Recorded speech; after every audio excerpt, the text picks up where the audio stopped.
ప్రభుత్వం పీపీపీ మోడ్లో నడుస్తుంది. పీపీపీ మోడ్ అంటే ఏంటంటే ఒకటి ఫస్ట్ పి ఫోబియా. ఏం ఫోబియా పట్టుకుంది రేవంత్ రెడ్డి గారికి? కేసీఆర్ ఫోబియా. మైక్ పట్టంగానే కేసీఆర్ను తిట్టాలి, అంతకుమించి ఇంకో ఆలోచన ఏం లేదు ఆయనకి. ఏం రాదు పాపం, ఏం చేయడు. మైక్ పట్టంగానే సంవత్సరంన్నరైనా కేసీఆర్ని తిట్టాలి. ఒకటి కేసీఆర్ ఫోబియా.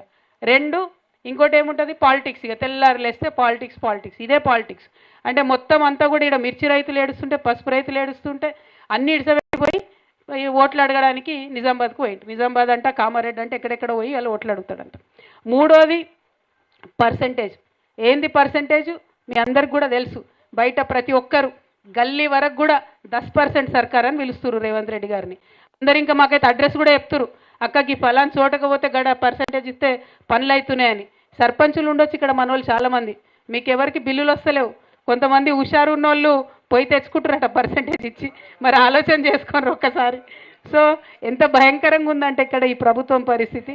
పర్సంటేజ్ తీసుకోవాలి, లేస్తే పొద్దుగాలు లేస్తే పాలిటిక్స్ చేయాలి, ప్రజాపాలన మాత్రం లేదు, వాళ్ళు చెప్పింది మాత్రం లేదు.